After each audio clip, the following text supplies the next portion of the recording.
హైదరాబాద్ పరిసరంలోని చిన్న బస్తీలో రమేష్ అనే ఆటో డ్రైవర్ ఉండేవాడు. రోజూ ఉదయం నుంచి రాత్రి వరకు కష్టపడి పనిచేసినా జీవితం క్రమంగా చీకటిలోకి జారిపోయేది. అప్పులు, కుటుంబ గొడవలు, మద్యం అలవాటు అన్నీ కలిసి అతని జీవితం నాశనం చేశాయి.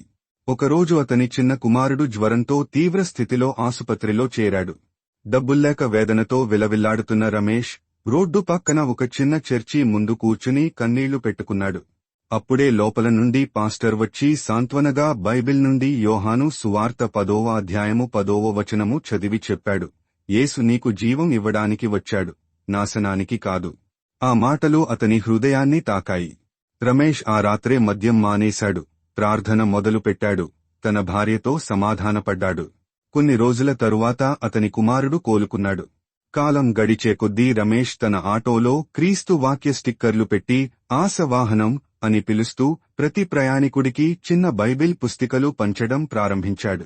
తన మాటల్లో దొంగ నా జీవితాన్ని దోచుకెళ్లాడు, కాని యేసు నాకు తిరిగి జీవితం ఇచ్చాడు, అంతకంటే సమృద్ధిగా. యోహాను సువార్త 10వ అధ్యాయము 10వ వచనము నుండి దొంగ వచ్చినది దోచుటకైను, చంపుటకైను, నాశనము చేయుటకైనుగాని నేను వచ్చితిని వారు జీవమును పొందునట్లు, దానిని సమృద్ధిగా పొందునట్లు.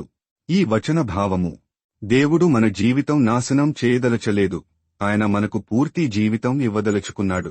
యేసులో ఉన్నప్పుడు మనకు రక్షణ, ఆత్మీయ సంతృప్తి, శాశ్వత జీవితం లభిస్తాయి. ఈ వచనం మనకు గుర్తుచేస్తుంది, ప్రపంచం మన జీవనాన్ని తినివేస్తుంది, కాని క్రీస్తు దానిని పునరుద్ధరిస్తాడు అని. ఒక మాటలో చెప్పాలి అంటే యేసు లేకుండా జీవితం కేవలం ఉనికి మాత్రమే. యేసుతో జీవితం, సమృద్ధి మరియు నిత్య ఆనందం.